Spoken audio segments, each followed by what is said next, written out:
ചൈനയ്ക്ക് മേൽ 104% പകരച്ചുങ്കം ചുമത്തി അമേരിക്ക. പുതുക്കിയ തീരുവ ഇന്നു മുതൽ പ്രാബല്യത്തിൽ. അമേരിക്കയുടെ ഭീഷണിക്ക് വഴങ്ങില്ലെന്നായിരുന്നു ചൈനയുടെ പ്രതികരണം. അതേസമയം തീരുവ ചർച്ചയ്ക്കായി 70 രാജ്യങ്ങൾ സമീപിച്ചെന്നും വൈറ്റ് ഹൗസ് വ്യക്തമാക്കി. അമേരിക്കയുടെ ഓഹരി വിപണി വീണ്ടും താഴേക്ക് പോവുകയാണ്. ഇന്റർനാഷണൽ ഡെസ്കിൽ നിന്ന് ഉമൈബാൻ ഏറ്റവും പുതിയ വിവരങ്ങളുമായി നമുക്കിപ്പം ചേരുന്നുണ്ട്. ഉമൈബാൻ, പ്രാബല്യത്തിൽ വന്നു കഴിഞ്ഞു. ബൈഡൻ ഭരണകൂടത്തിന്റെ ചുങ്കം കൂടി കൂട്ടുമ്പോഴാണ് ഈ 106% എത്തുന്നത്. എങ്ങനെ പ്രതിരോധിക്കാനാണ് ചൈന പറയുന്നത്? ഇന്നലെയൊക്കെ വിപണിയിൽ നേരിയ തിരിച്ചുവരവുണ്ടായിരുന്നു. പക്ഷേ ഇന്നത്തെ സ്ഥിതി എന്താണ്? ആര്യ സൂചിപ്പിച്ച പോലെ തന്നെ ഇന്നലെ ഒരു ആശ്വാസം ഉണ്ടായിരുന്നു. പക്ഷേ ഇന്ന് അതല്ല സ്ഥിതി.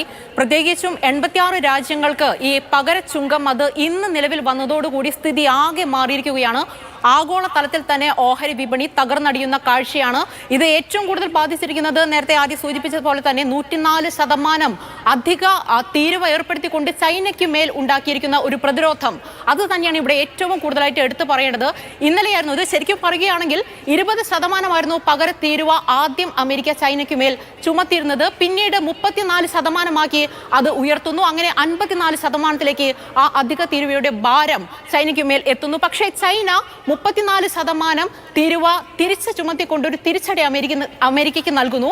ആ തീരുവ, അതായത് 34% ചൈന അമേരിക്കയ്ക്ക് മേൽ ചുമത്തിയ തീരുവ പിൻവലിക്കാനുള്ള സമയം അമേരിക്ക നൽകിയിരുന്നത് ഇന്നലെയായിരുന്നു. പക്ഷേ ചൈന ഇക്കാര്യത്തിൽ ഉറച്ച നിലപാടെടുക്കുന്നു. ഒരു തരത്തിലും വിട്ടുവീഴ്ചയ്ക്കില്ല എന്നുള്ള ഒരു നിലപാടെടുത്തതോടുകൂടി വീണ്ടും ഒരു 50%, അങ്ങനെ ടോട്ടൽ 104% അധിക തീരുവ ചൈനയ്ക്ക് മേൽ അമേരിക്ക ചുമത്തുന്നു. ഇത് വലിയ തോതിലുള്ള ഒരു ആഗോള പ്രതിസന്ധി വ്യാപാര മേഖലയിൽ ഉണ്ടാക്കും എന്നുള്ളത് ഉറപ്പാണ്.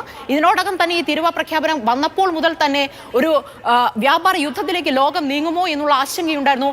ആ ആശങ്ക ഏറ്റുകൊണ്ട് ഇന്ന് ഈ തീരുവ പ്രാബല്യത്തിൽ വന്നതോടുകൂടി, ഒപ്പം ചൈനയ്ക്ക് മേൽ 104% അധിക തീരുവ ഏർപ്പെടുത്തിയതോടുകൂടി വലിയ ഒരു ആശങ്കയിലേക്ക് ലോക വിപണി മാറുന്ന സാഹചര്യമാണ് കാണുന്നത്.